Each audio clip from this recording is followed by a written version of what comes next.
Buenos días, presidente. Susana Carreño, de Canal 44, Radio Universidad de Guadalajara en Puerto Vallarta y Foro Nacional de Periodistas.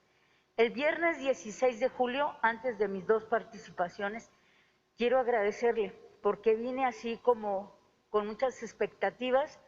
Me dijo usted que me pusiera de acuerdo con María Luisa Albores. Ella fue a Puerto Vallarta, hizo un diagnóstico, hizo el recorrido a pie por toda la zona de derrumbes y con ahora el huracán Nora ha quedado en evidencia toda la serie de construcciones irregulares y desde luego que requerimos su apoyo para esto de los damnificados del huracán Nora. Bien, presidente, a raíz de que estuve aquí en esta conferencia, jóvenes habitantes de Huentitán, Jalisco, hacen un reclamo porque hace años fue adquirido un predio por el Congreso del Estado de Jalisco para hacer un parque. Hoy el Ayuntamiento de Guadalajara lo entrega a un grupo de desarrolladores, otra vez inmobiliarios, para construir 6,000 departamentos en una zona de Huentitán sin factibilidad, en donde la escasez de agua es muy grave. ¿Cómo pretenden despojar al pueblo de Huentitán, al pueblo de Jalisco, de estas 13 hectáreas, más de 3 hectáreas? Y ahora un grupo de corruptos con cambio de uso de suelo, con licencias de construcción incluidas, quieren despojar a los habitantes de Huentitán. Otra vez los inmobiliarios tratando de despojar las áreas que nos quedan. En Puerto Vallarta, la Federación de Cooperativas de la Industria Pesquera, los pescadores dieron origen al pueblo de Puerto Vallarta, un pueblo de pescadores.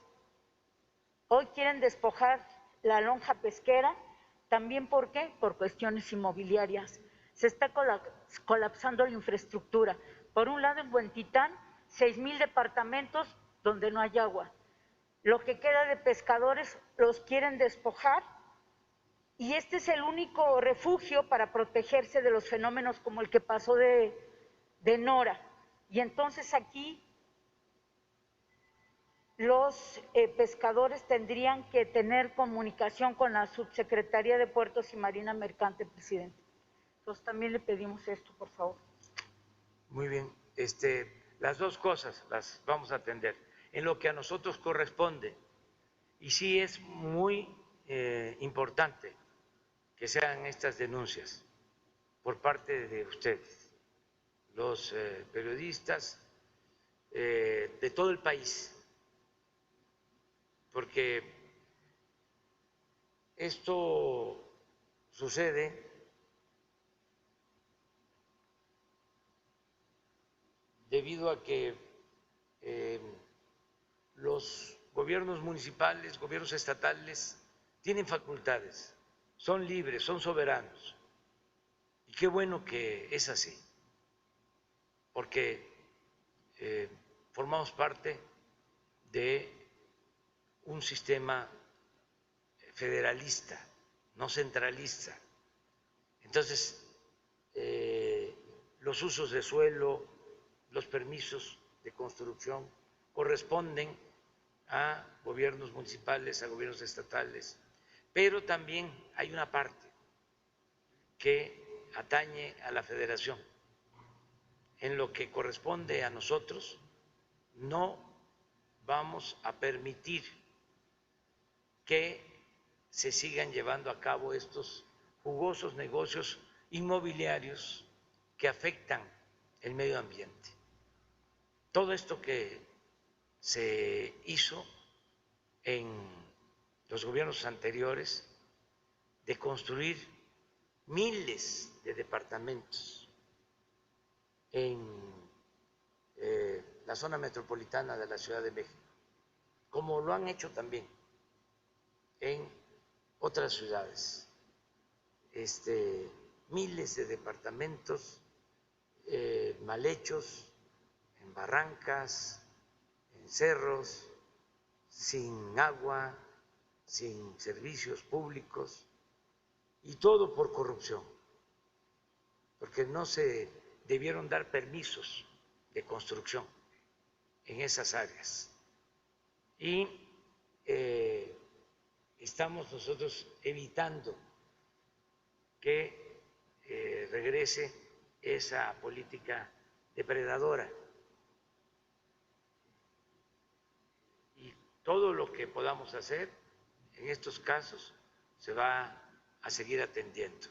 De hecho, presidente, si me lo permite, toda la gente en Huentitán tomó el parque, se fueron a cuidar el parque y con lujo de violencia los fueron a sacar, cuando ellos lo que piden es que no se despoje de esta área, porque además no hay agua para que quieran construir esos 6,000 departamentos. Y la lonja pesquera, pues también, ya me dice con quién me pongo de acuerdo. En los dos casos. Muchísimas gracias. Luisa María Albores, aunque la dejamos allá en Campeche.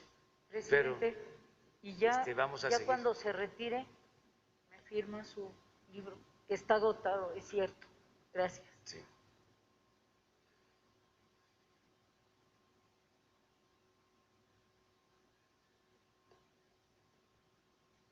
Ya viene una segunda edición.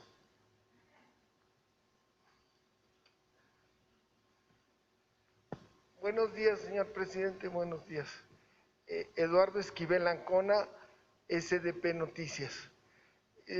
Quisiera preguntarle, señor presidente, ¿cómo va a ser el apoyo a Pemex?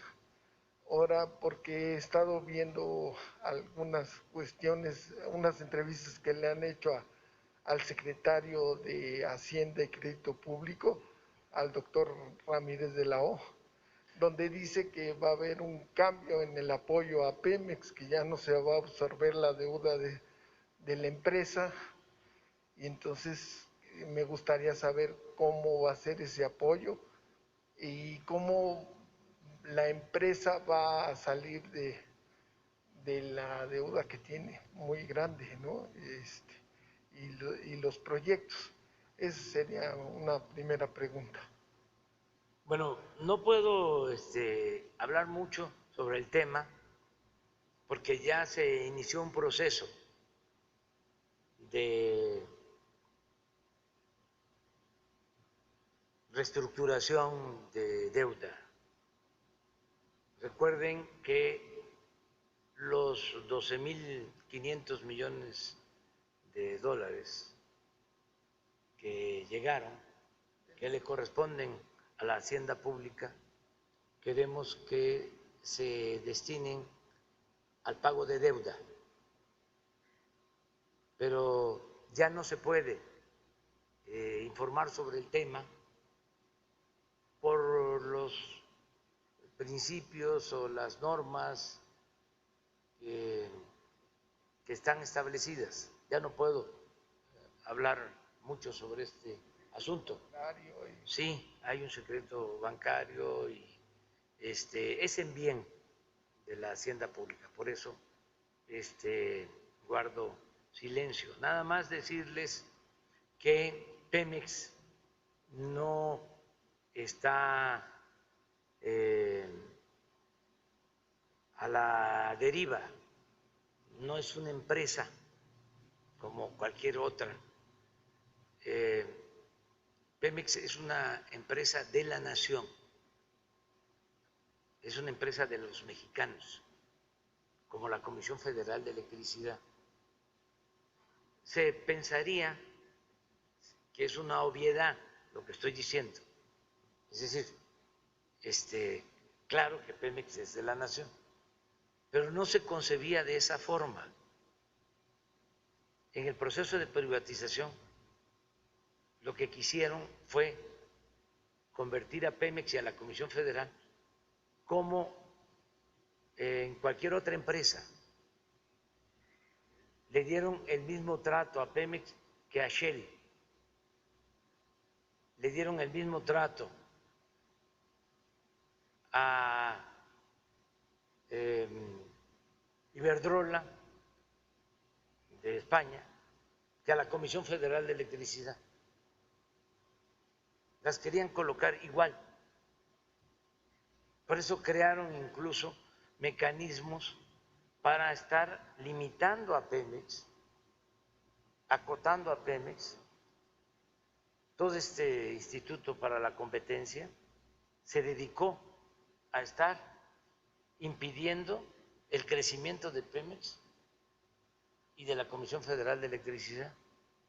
Recuerden ustedes que hace poco que enviamos una iniciativa de reforma y se aprobó para mejorar el marco jurídico y beneficiar a la Comisión Federal de Electricidad. Hasta el mismo Instituto de Competencia presentó un amparo en contra de la Comisión Federal de Electricidad. Entonces, ahora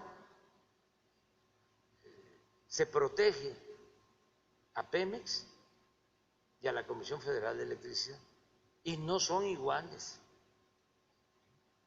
que las empresas particulares.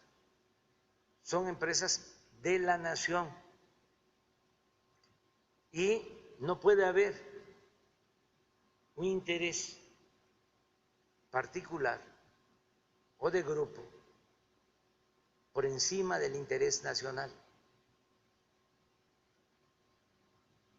Entonces, Pemex es de los mexicanos y la deuda de Pemex es deuda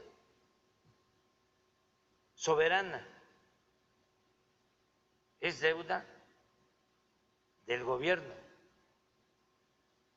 es deuda de Hacienda. Entonces, no es posible que se lleve a cabo un deslinde y que diga, allá Pemex, a ver cómo le va. Nada más ordeñamos a Pemex, porque así lo hicieron. Le sacaban y le sacaban y le sacaban recursos, Hacienda, y no apoyaba con inversiones. Entonces, eso ya se terminó, ya hay una política distinta. Entonces, esto va a ayudar mucho porque las tasas de interés que se cobran a Pemex están arriba que las que paga el gobierno por la deuda soberana. No puede ser. Es por la calificación, ¿no? Sí, pero ¿cómo nos califican a nosotros mejor que a Pemex? Si Pemex es del pueblo de México, es de la nación, como el gobierno. Entonces, eso es lo que vamos atendiendo, resolviendo. Es un proceso, y no puedo decir más, pero Pemex se está fortaleciendo, lo mismo la Comisión Federal de Electricidad. Y ya no se va a subsidiar a las empresas privadas que... Y ya no va a haber esos subsidios y vamos a garantizar que aquí, Ricardo, todos los lunes nos venga a informar de que no aumenta el precio de las gasolinas, ni del diésel, ni la luz, ni el gas, porque para eso es el fortalecimiento de Pemex y de la Comisión Federal de Electricidad, para que se beneficie el consumidor, porque si se privatiza la industria petrolera, la industria eléctrica, no se beneficia el consumidor, al contrario, se perjudica. Eso ya lo padecimos. Llevaron a cabo la llamada reforma energética y en vez de bajar los precios, los incrementaron. Había gasolinazos, la luz se pagaba carísimo. Claro, ¿quiénes pagaban menos luz? Pues los que estaban en el negocio de la privatización, las grandes corporaciones, pero el pago de luz en las viviendas, en los hogares, estaba siempre arriba y arriba y arriba, y las grandes corporaciones financieras, comerciales, las cadenas comerciales, pagando menos tarifas que los consumidores en general. Por eso es la inconformidad. Ahora en España tienen un problema serio, porque estas empresas que eran las predilectas en México en el periodo neoliberal, pues tienen propósitos de lucro. Es hacer dinero. Y en España están pagando carísima la luz y hay protestas, nada más que bueno, nosotros somos respetuosos, pero allá no se quieren meter, porque estas empresas allá dominan. ¿Se acuerdan cómo era aquí? Que las empresas dominaban, tenían tomado el gobierno. El presidente era un empleado de las grandes corporaciones. En vez de ser un servidor público, que su amo fuese el pueblo, estaba al servicio de los intereses creados. Ese es el cambio. Ahora el gobierno representa a todos los mexicanos. Entonces, eso es lo que puedo comentarte. He estado pendiente de estas declaraciones del secretario de Hacienda.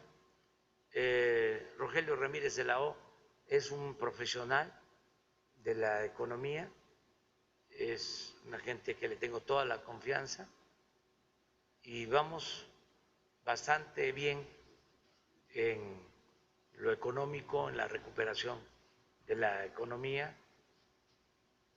Y México tiene por venir.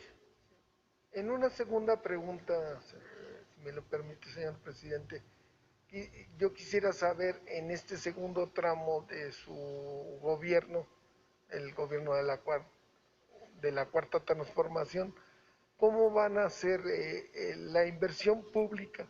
Tiene un límite, ¿no? O sea, no puede ser todo la inversión pública. ¿Cómo va a ser en este segundo tramo fomentar la inversión privada, pero sin los abusos del pasado, ¿no? ¿Cómo podría ser esto? Yo estoy viendo, por ejemplo, me está diciendo mi hijo que se fue a Yucatán y quería ir a la zona PUC, a Uxmal y Cabá y otras, y que solo hay una salida a la semana, ¿no?, para esa zona.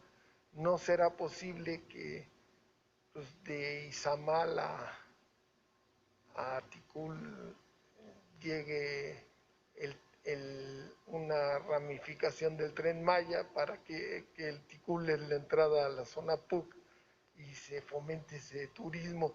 Es una zona bellísima y con una historia increíble. Entonces, pues, no sé, podría ser la inversión privada, ¿no? Algo. Sí, pues, hay mucho futuro para la inversión. ¿Y qué es lo que yo advierto? Lo escribí en el libro. Primero, de que vamos a crecer estos 3 años. Vamos a crecer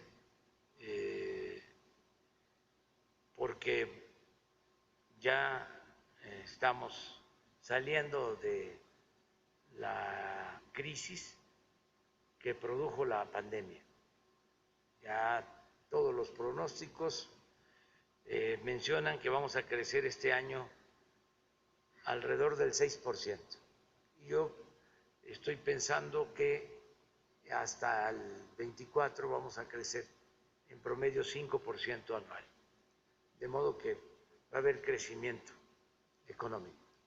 ¿En qué baso mi optimismo? ¿Dónde están las oportunidades de México? En primer lugar, en el tratado. Hay una situación especial, excepcional. México es de los pocos países en el mundo en donde se puede invertir para producir bienes. Es donde hay condiciones favorables para la inversión productiva, porque tenemos garantizado un mercado, el más importante del mundo. Fue realmente un logro el haber logrado, el haber alcanzado que se volviera a firmar el tratado. Eso, al paso del tiempo, se va a ir internalizando más, pero ya se está viendo, está creciendo la inversión extranjera que llega a México, está creciendo el número de empresas que se están instalando, la creación de empleos para la producción de exportación. Ahí hay todo un potencial que va a beneficiar fundamentalmente al Bajío y al norte, centro, Bajío y norte. Se va a beneficiar mucho con el tratado, porque se van a fortalecer las cadenas productivas. Es muy poca la promoción que se tiene que hacer. Ya podría decir que el trabajo está hecho, que sí es trabajo el mantener buenas relaciones políticas, el que se haya logrado mantener una muy buena relación política, económica, comercial, de amistad con el gobierno del presidente Donald Trump. Porque si se hubiese dado una ruptura, no tendríamos el tratado. Eso implicó un trabajo de parte nuestra. Y desde luego agradecemos mucho la sensibilidad del gobierno de Estados Unidos. Lo mismo ahora con el presidente Biden. Antes a lo mejor no era tan importante la relación económica, o podía aplicarse la frase atribuida a Porfirio Díaz: pobre México, tan lejos de Dios y tan cerca de Estados Unidos. Ahora, lo que yo he acuñado como frase es: bendito México, tan cerca de Dios y no tan lejos de Estados Unidos.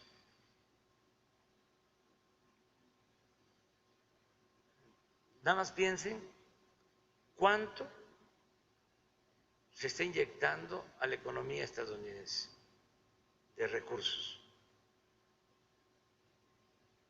en el tiempo que lleva el presidente Biden. Ojalá y un día hagamos la cuenta.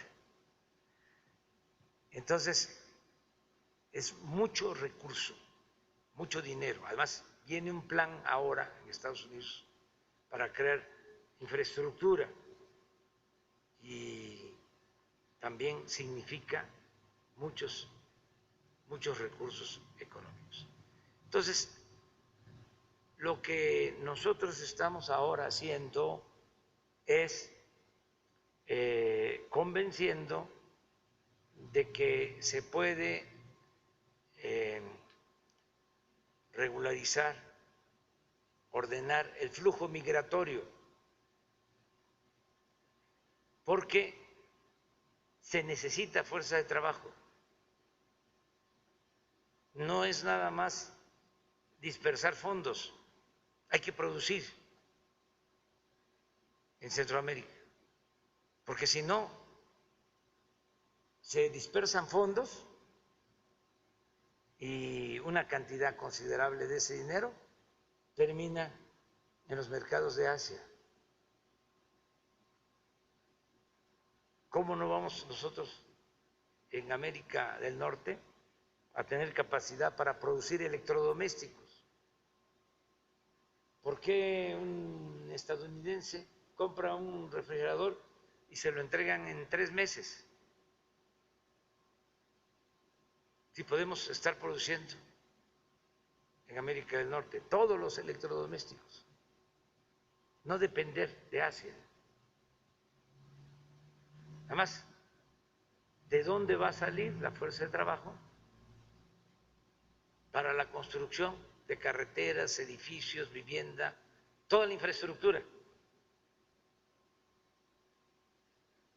De ahí el planteamiento nuestro: vamos a que se otorguen visas temporales de trabajo. Primero, que se apoye a los pueblos de Centroamérica y que, además de eso, que se apliquen programas como el Sembrando Vida, como el de Jóvenes Construyendo el Futuro, lo que estamos aplicando ya en Chiapas, que se extienda a Guatemala, que se extienda a Honduras, que se extienda a El Salvador. Aparte de eso, que la gente que se inscriba en esos programas también tenga la oportunidad de obtener una visa temporal de trabajo, porque se va a requerir la mano de obra, la fuerza de trabajo. No se tiene suficiente mano de obra en Estados Unidos y en Canadá.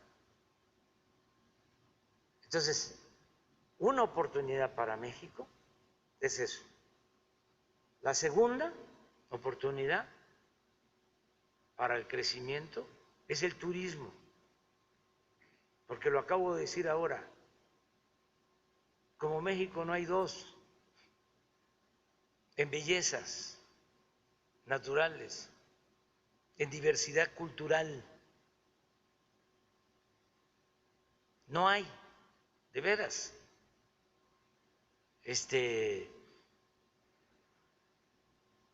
Ahora que fuimos el fin de semana, que sobrevolamos Palenque, es grandioso. Vamos, sobrevolamos Calakmul, Chichén, Tulum. Imagínense, todo un sitio arqueológico a la orilla del Mar Caribe.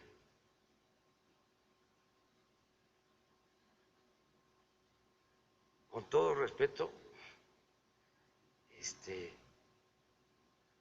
para Atenas y para Egipto y para otros sitios. Esto es de lo mejor del mundo. Entonces, el turismo nos va a significar mucho desarrollo futuro. Ya Cancún ya está recuperado, ya está en la situación que se encontraba antes de la pandemia y va hacia adelante. Entonces, y lo mismo otros sitios turísticos, otras ciudades turísticas. Entonces, El campo, pues fue el único sector que se mantuvo en pie a pesar de la pandemia. El sector agropecuario creció 2% el año pasado y sigue creciendo. Entonces, ¿qué vamos a hacer hacia adelante? Vamos a seguir promoviendo el desarrollo, va a llegar inversión extranjera y también va a haber inversión privada, nacional, porque la inversión extranjera también jala la inversión privada nacional. Y nosotros estamos, como nunca se había hecho, o ya llevaba tiempo de no invertirse presupuesto público en grandes obras, el Tren Maya, el Istmo, el aeropuerto, todas estas obras pues significan muchos empleos, reactivar la economía. El sureste es otra cosa, ya no es la región que decreció por décadas, mientras crecía el centro, el Bajío, el norte, el sureste no crecía, solo Cancún, pero el resto de Quintana Roo no tenía crecimiento. Yucatán también estaba sin crecimiento, Campeche, Chiapas, Tabasco, Veracruz, Oaxaca, ya no es así. Ahora el sureste está creciendo y no se trata de que haya más inversión en el sureste y se abandone el norte o el Bajío, no. Vamos a seguir atendiendo todo México, nada más que estamos buscando que se empareje. Porque estaba hablando coloquialmente, estaba ladeado, no había equilibrio y ahora estamos buscando que sea un crecimiento, un desarrollo horizontal. Fíjate ahí donde planteas, Ticul, lo importante de tu planteamiento para... vamos a tener una estación en Calquiní del tren, entre Campeche y Mérida. De Calquiní a Uxmal, que es la región que tú estás mencionando, que hay muchísimos sitios arqueológicos, estamos hablando en línea recta como de 40 kilómetros. Se va a hacer un camino especial de la estación de Calquiní a Uxmal. Estamos buscando incluso que sea un camino tradicional, no igual, para cuidar el medio ambiente. Y ahí, a 7 kilómetros de Uxmal, recuperamos 2,000 hectáreas que se habían vendido a precio de remate a una empresa. Algo totalmente irregular, por no decir otra cosa. Y en el gobierno nuestro, que me di cuenta porque ando a las vivas, pero ya habían hecho avalúo, ya habían vendido a precio de remate las 2,000 hectáreas. No sé, pero creo que como a 70 o a 700 pesos la hectárea. Entonces mandé a decir que quedaba sin efecto la operación y recuperamos el terreno. Se recuperó. Entonces, ahí, en toda esa región, vamos a impulsar un desarrollo. Es por lo que para contestar lo tuyo.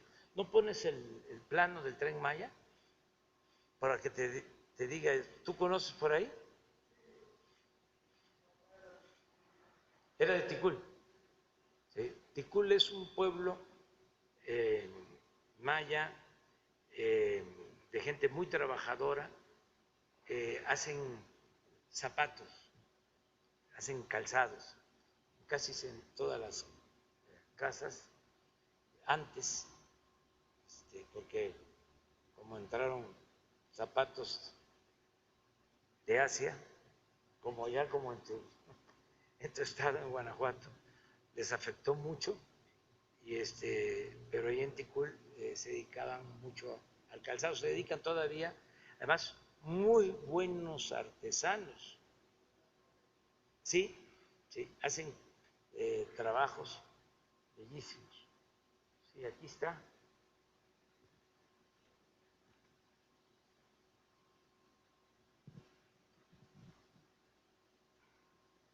Viene siendo por aquí, ¿no?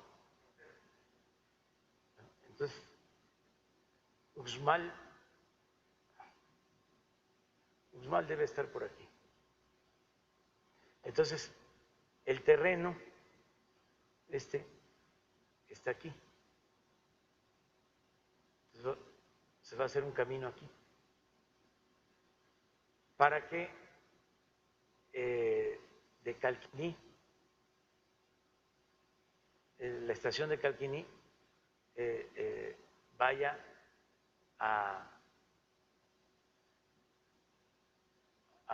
no, pero ahorita que estoy viendo el plano, no, porque está por aquí Uxmal, Calquiní está aquí, es casi el límite con Calquiní, es Campeche, es el límite con Yucatán, aquí viene la línea que divide, sí, entonces, y Uxmal está aquí, es Uxmal, es aquí,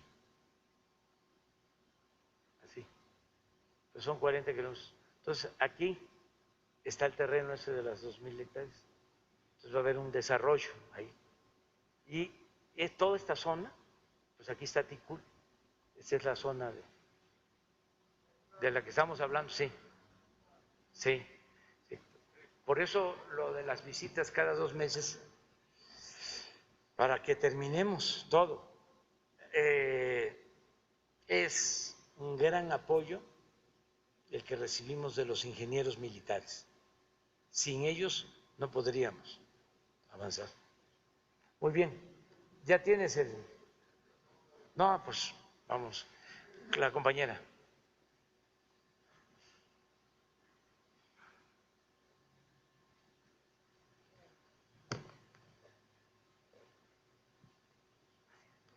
Adelante, sí. Okay. Mirza Uribe, Gaceta del Aire, simplemente Mujer Los Mochis. Gracias. Presidente, siempre se ha platicado acá mismo, y usted lo ha dicho, que la corrupción no es buena para el país. No es buena para el país. Ojalá se actuara de una manera fuerte en lo que es el estado de Sinaloa. Desde administraciones pasadas, recordemos esta última, de Mario López Valdés, la actual de Quirino Ordaz. Desgraciadamente el estado de Sinaloa sigue con la corrupción, presidente. Ahora en el último informe que dio el gobernador Quirino Ordaz, los sinaloenses están cansados de la verdad de la corrupción que se ha vivido también en esta administración que encabeza él. Los sinaloenses ya despertaron al elegir ya al gobernador electo Rubén Rocha Moya. Hay muchas cosas que hay que hablar, hay muchas cosas que hay que decir.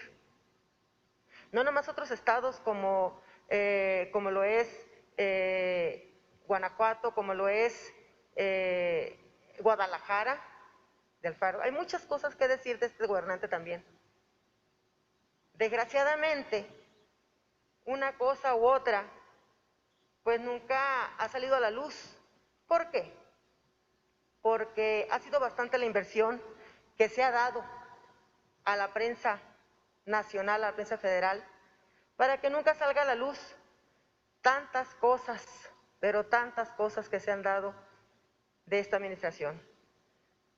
Y da dolor para los sinaloenses, discúlpeme, da dolor porque los sinaloenses ya están contentos de que usted sea el presidente de la República y de que el señor Rubén esté ya como gobernador. Da tristeza porque las últimas veces que ha ido usted para allá, pues de una forma u otra se ha motivado, se ha dicho o lo ha dicho usted que está trabajando de buena manera. Los sinaloenses dicen, será por la cuestión de la publicidad federal que se ha estado dando, donde se ha pagado 1.500 millones de pesos en publicidad y propaganda, invertidos para ocultar lo que es el mal recurso, el mal trabajo, donde la verdad ya es hora que se sepa y que usted se dé cuenta de lo que se está pasando en Sinaloa. Hay muchas cosas que se vienen, hay muchas cosas que desgraciadamente le van a tocar al gobernante que va a entrar.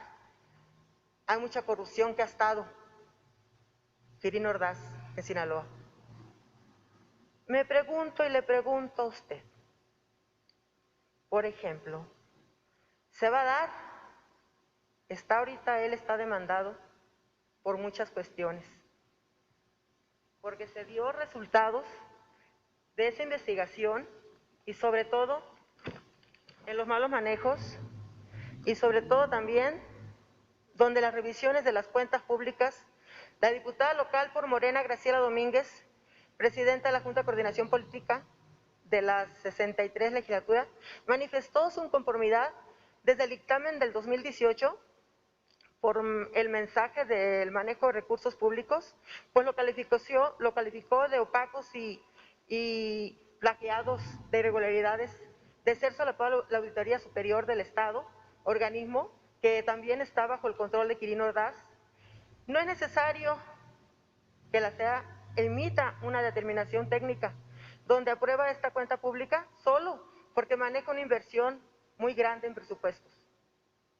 El 25 y el 26 de abril de este año, la presidenta Graciela Nava ratificó con el sello del gobierno de Quirino que ha sido la resistencia a la medición de la cuenta, obstrucción a la que se sumó la auditoría de Emma Guadalupe Félix Rivera, al ignorar los actos de migrante, la corrupción que lleva a las cuentas públicas de la administración estatal, en donde se espera la resolución suprema de la Corte Jurídica de la Nación. Graciela también Nava, presidenta mismo ahí del Congreso, y la diputada Geraldine Bonilla, de la Comisión de Juventud y Deporte. Es que es un montón, es bastante las demandas que tiene ahorita y no han salido a la luz. Y usted viene a inaugurar el próximo días, para allá una semana, los 2 hospitales, la presencia de usted por allá, donde, aparte de esto, él ha hecho público que todo lo que es construido ha sido del gobierno estatal y de los recursos que se han dado. Pero también está la juventud hablando. La juventud está y el deporte, el Congreso, demandaron penalmente ante la Fiscalía General del Estado, el gobierno estatal, por el delito de corrupción de haber construido el estadio de fútbol Claquen en Mazatlán con dinero público y haber suscrito de manera secreta un contrato de la empresa Atlético de Morelia, sociedad anónima de capital variable, para el uso del Coloso Deportivo por 10 años sin ningún beneficio para el Estado. Y siguen más, pero más denuncias. Es una investigación en la cual también pues ha dado, acusado de usar las aeronaves del gobierno estatal como si se trataran de taxis aéreos. De acuerdo al reporte de la Comisión de Fiscalización del Congreso local, Quirino tiene a su disposición helicópteros, 3, 2 aviones, que según las bitácoras del 2017 y el 2019, realizaron 1.463 vuelos, a reserva de que los efectuados son del 2020 y al 2021. Sobresalen los reportes donde las aeronaves van y vienen el mismo día a la Ciudad de México y de Culiacán a Ciudad de México. Esta es la corrupción que estamos viviendo en Sinaloa, perdón, y que no ha cambiado, y no ha cambiado desde que estaba Mario López Valdés. El mismo priismo. Son los mismos los adversarios. Es la misma corrupción.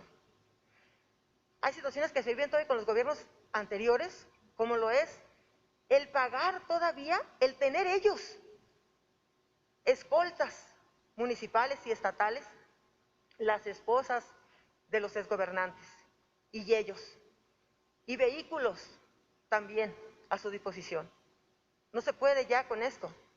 Hacen falta policías en el Estado.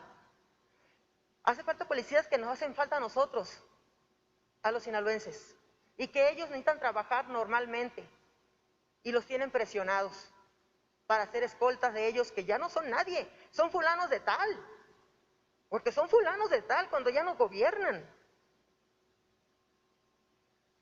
¿Qué se puede hacer ahí, presidente? Cuando también decía él que era la policía la mejor pagada en Sinaloa, cuando decía Mario López Valdés, y lo sigue diciendo Quirino. ¿Qué se puede decir así cuando no tienen ni siquiera becas los hijos de los policías? Las viudas no tienen ni seguros, ni les ayudan con microempresas, nada. Se murió el policía, a los 3 días ya no te recuerdo, y dio la vida por los altos mandos. Todas esas situaciones, ni el sueldo, un uniforme para el año, calzado no, porque está meditado. Los recursos que se bajaron en la administración pasada federal, los recursos que se le dieron al Estado, donde se tenía que dar el aumento a los policías y donde tenían que darle también el apoyo a las viudas, no se dieron. ¿Dónde están estos recursos? ¿Dónde están? Está pasando lo mismo que cuando ahora estuvo el delegado Jaime Montes. Es que hay que hablar claro, la corrupción está así en Sinaloa. ¿Cómo es posible que un delegado y su siguiente, que es Arturo Velázquez, ahí mismo, de Bienestar, a las personas como son lo que son los pescadores, nunca les ha llegado un recurso desde enero que les entregaron las puras tarjetas, pero nunca han cobrado nada? Hay tanta corrupción, y ligada también al delegado.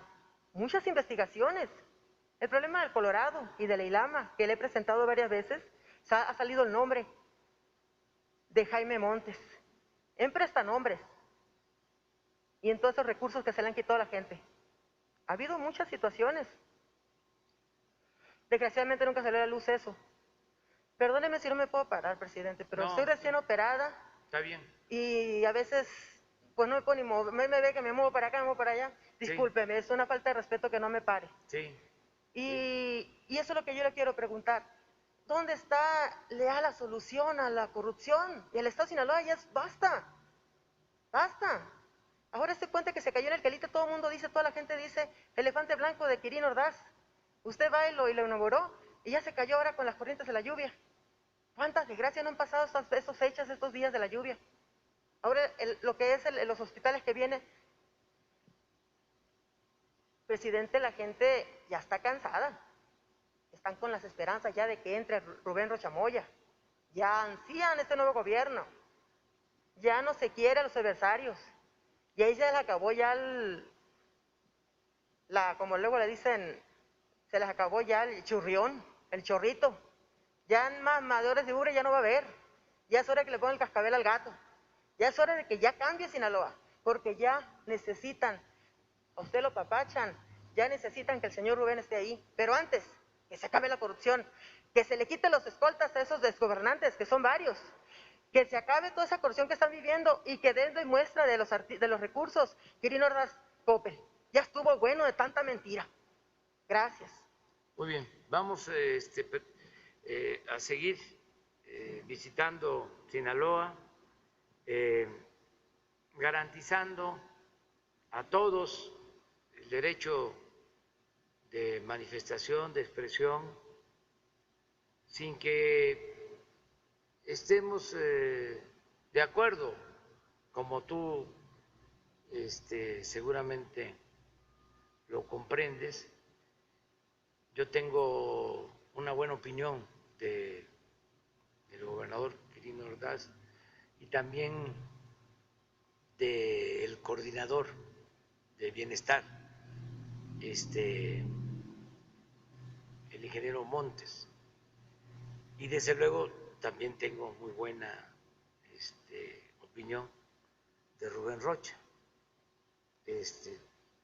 Pero lo importante es que ahora tenemos mucha libertad para expresarnos, manifestarnos, y no debe de haber censura a nadie. Somos libres. Aquí aprovecho para decir que otro logro importante del gobierno, que a veces se olvidan cosas, es que no hemos aplicado el 33, el artículo 33 de la Constitución. No hemos expulsado a ningún extranjero por intervenir en asuntos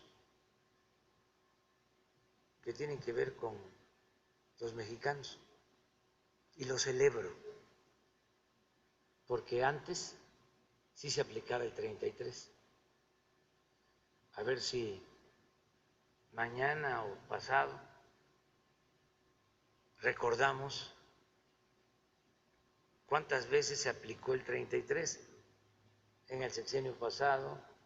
En el sexenio de Calderón me acuerdo que se lo aplicaron a un artista que hizo unas declaraciones, no sé si fue el 33 o fue expulsión del país. En el tiempo del presidente Zedillo también, a unos músicos, también a españoles que vinieron, o italianos, cuando el movimiento zapatista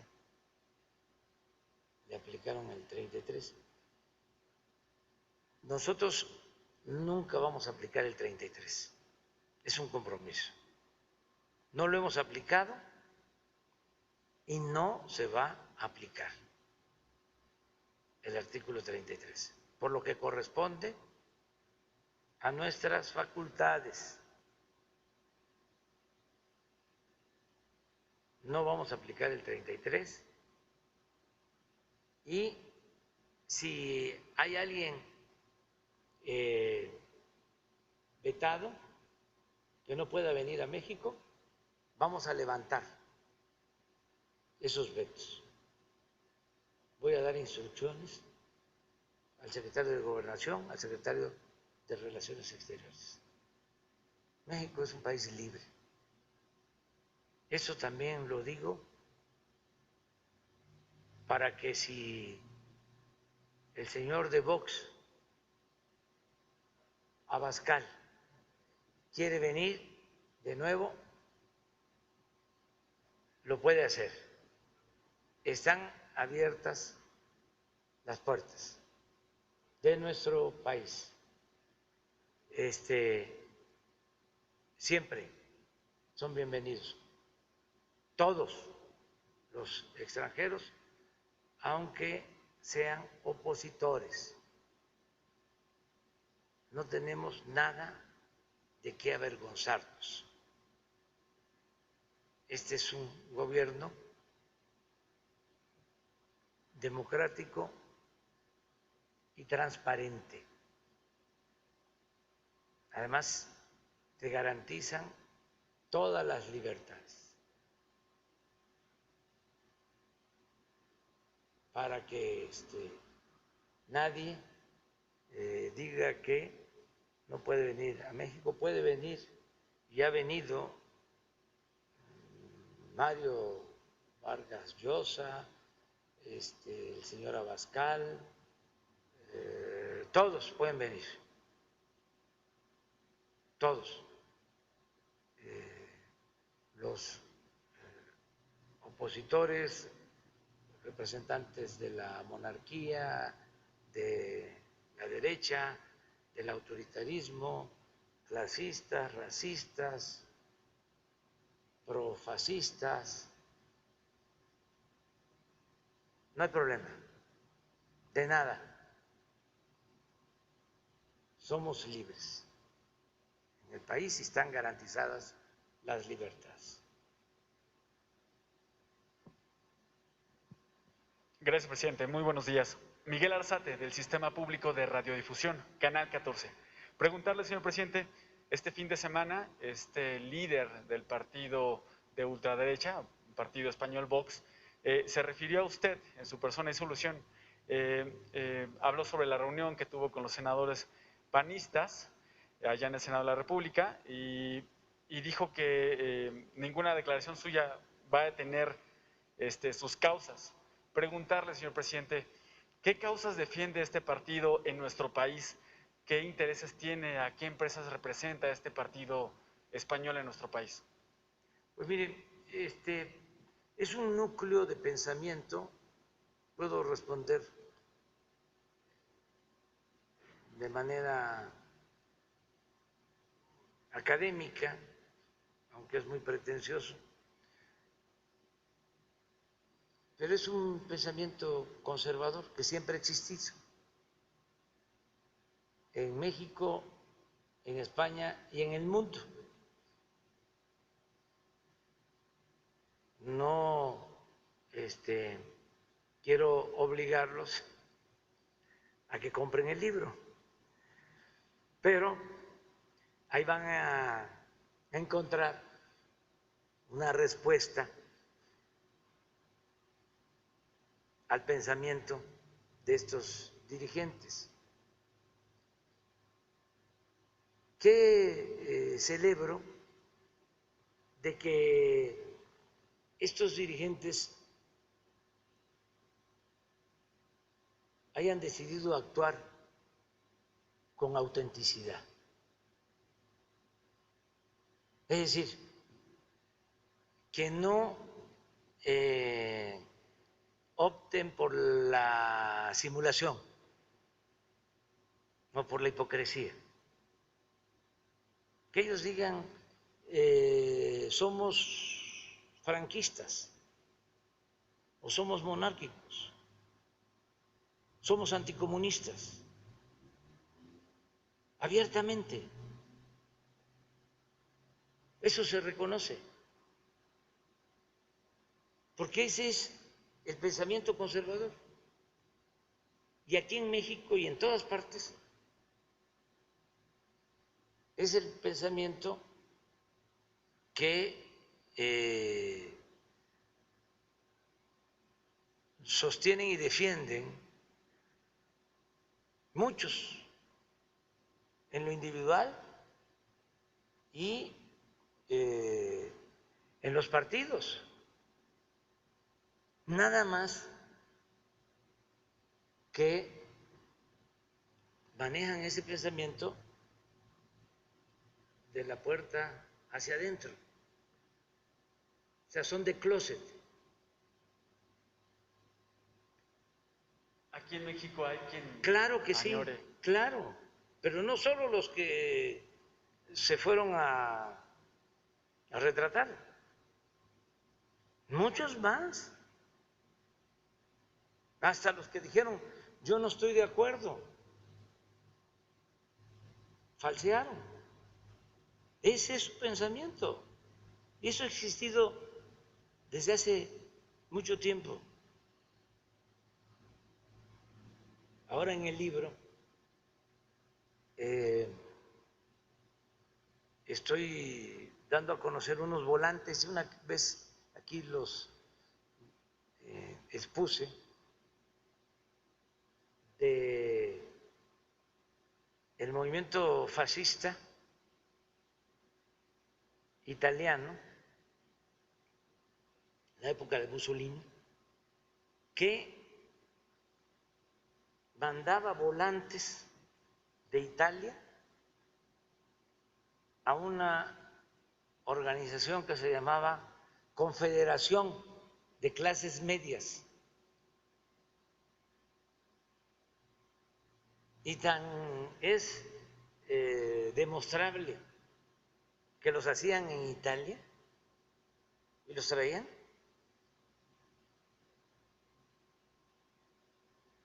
que tienen palabras italianas. Miren, esto se difundía en México. Obrerismo sí, justicia social sí, bienestar económico sí, organización sindical sí, comunismo no. Miren el porqué.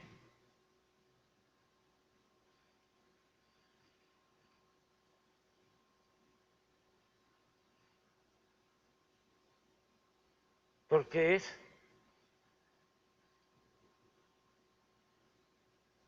traición a la patria, tiranía soviética, esclavitud ignominiosa,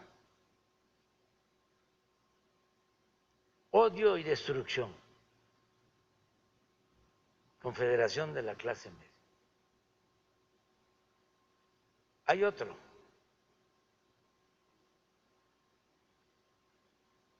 El comunismo quiere que no exista la propiedad, exceptuando, acuérdense que en el volante que sacaron ahora, dicen defensa de la propiedad privada. O sea, con todo respeto, se quedaron en el almanaque, pero es lo mismo. El comunismo quiere que no exista la propiedad, exceptuando naturalmente a sus caudillos y directores que serán los únicos grandes propietarios, vivirán del trabajo y de los sufrimientos de los demás. Es el sistema más perverso que haya podido imaginarse para explotar a los hombres. Es la negación de la humanidad misma. Mexicanos, eso se ha hecho en Italia. Si no destruimos al comunismo, él destruirá nuestra familia, nuestras ideas morales, nuestra civilización, nuestros anhelos de libertad, nuestra patria, para convertirnos en un rebaño explotado por líderes omnipotentes al servicio de extranjeros perniciosos. Viva México fuerte y unificado. Muere el comunismo. Confederación de la clase media. ¿Quieren que les ponga otra? A ver, la carta del 36, está en el libro. Ya le estoy ahorrando la compra, pero hay una carta en el 36, 1936, gobernaba el general Cárdenas, y lo mismo, aún cuando el general Cárdenas, a diferencia de lo que había sucedido durante el gobierno del presidente Obregón y del presidente Calles, de que se había llevado a cabo una confrontación con la Iglesia Católica. Incluso es el tiempo de la Guerra Cristera. Cuando llega el general Cárdenas, actúa con respeto a las religiones y en especial al catolicismo. Sin embargo, en ese entonces el representante del Vaticano en México era el obispo de Michoacán. No había un nuncio como ahora, sino él era el representante del Vaticano. Y manda al secretario del Vaticano una carta explicándole, según él, lo que era el gobierno del general Cárdenas. Y le dice que es un gobierno comunista. Es interesante la historia, a ver si tienen la carta. Y un poco, yo en el libro lo que menciono es de que la Iglesia Católica ahora ha asumido una actitud distinta, porque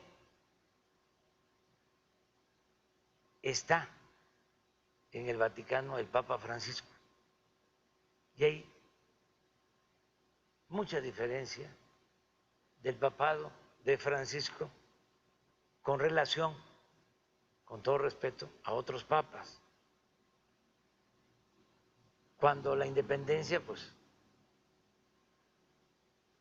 el papa en turno pues estuvo en contra de nuestros héroes, los padres de nuestra patria, hasta los excomulgaron, aunque se sostiene de que al final esto no sucedió. Cuando el movimiento de reforma, también el papado, el Vaticano, pues estuvo en contra. En la revolución, lo mismo. El papa de ese entonces reconoció a Huerta, que asesinó a Madero. Ahora el Papa Francisco es otra cosa, respetuoso, porque tiene una postura en favor de los pobres, de la gente humilde. Y el nuncio ha actuado también de manera respetuosa. Sin embargo, hay algunos, pero muy pocos, como el cardenal de Guadalajara, que ya está retirado, que en la pasada elección sacó un video hablando también del comunismo, de lo mismo, ¿no? Como si fuese lo de este señor Abascal. O sea, es el mismo pensamiento. Este señor obispo Leopoldo Ruiz Flores se desempeñaba, ya lo dije, como arzobispo de Morelia y era delegado apostólico. Y le dirige una carta a Eugenio Pacelli en el 36. Pacelli era secretario de Estado del Vaticano cuando le dirige la carta. Y Eugenio Pacelli, secretario de Estado del Vaticano, posteriormente se convirtió en el Papa Pío XII.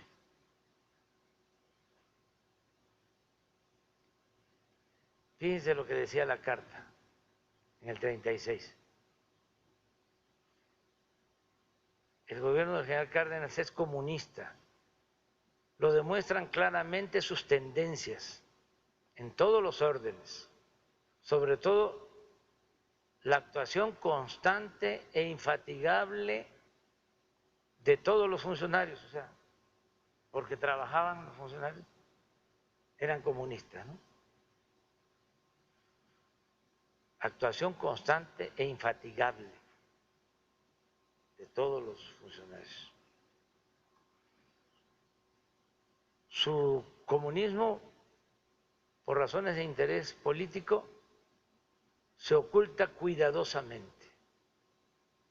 Los aspectos del comunismo del gobierno son exactamente los del comunismo de los soviets. Lucha encarnizada contra toda religión, que ya dije, no es cierto, porque el general Cárdenas fue respetuoso de la religión, especialmente de la católica.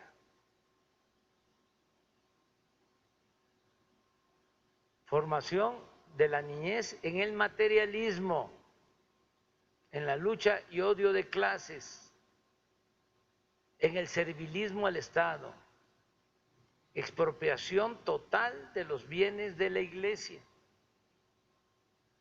El general no expropió ningún bien de la Iglesia.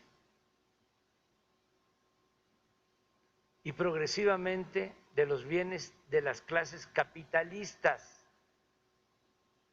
expropiación de la propiedad urbana y rústica, obrerismo rojo con tendencias al establecimiento de la dictadura del proletariado, organización forzosa, tiránica de las masas obreras y campesinas, trabajo de acercamiento entre soldados rasos y las masas armadas, tendiente a la disolución del ejército y a la formación del ejército rojo y los soldados obreros y campesinos.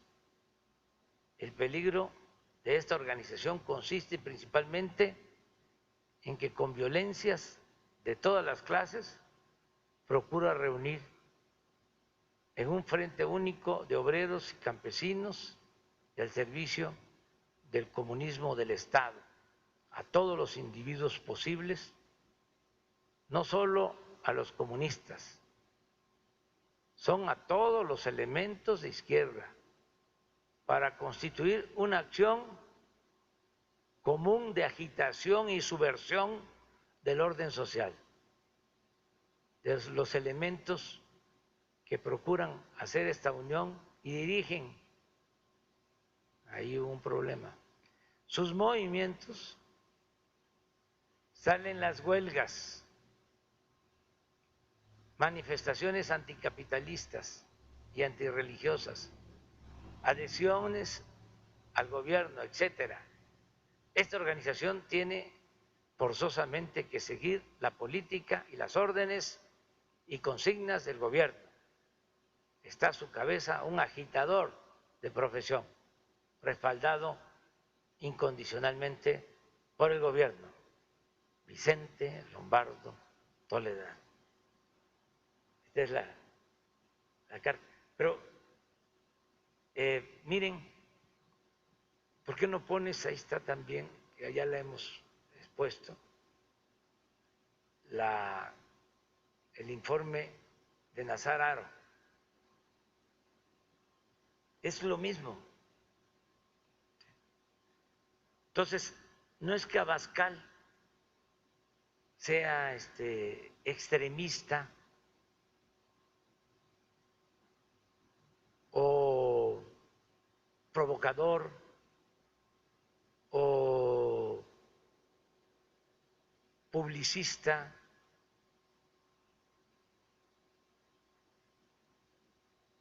propagandista.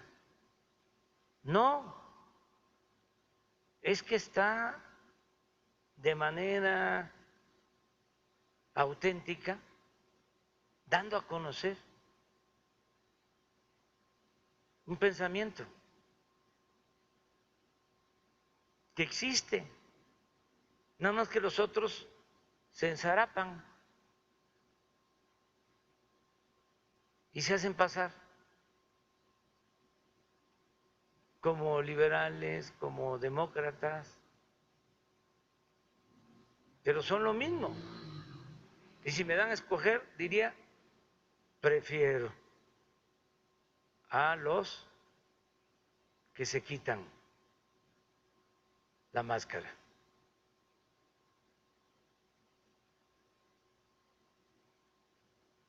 Porque los otros son muy hipócritas, además de autoritarios, hipócritas. Pediría a los de Vox que se definan, que se quiten la máscara. No, ellos ya están. No, y por eso son bienvenidos aquí a México. Todo el tiempo que quieran, que vengan a encontrarse con los que están abiertamente definidos, pero nada de que se actúe como el Yunque, ¿no? Como una asociación secreta. No, fueran máscaras, salgan del closet. O sea, ya soy fascista. ¿Y qué? Como decía Fidel Velázquez, soy charro ¿y qué?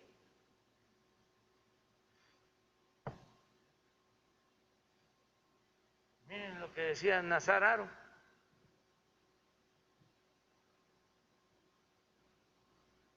El licenciado López Obrador y mi amigo el finado Nabor Cornell son dirigentes en esta entidad en Tabasco del Partido Comunista Mexicano.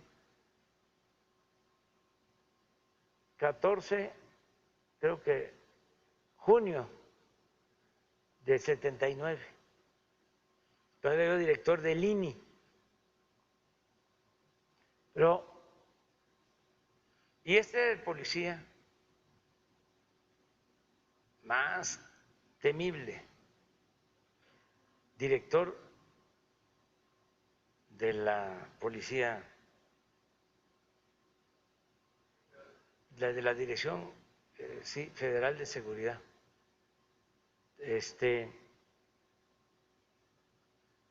era director de ese organismo, pues terrible, porque ellos tuvieron que ver mucho con la guerra sucia en ese entonces.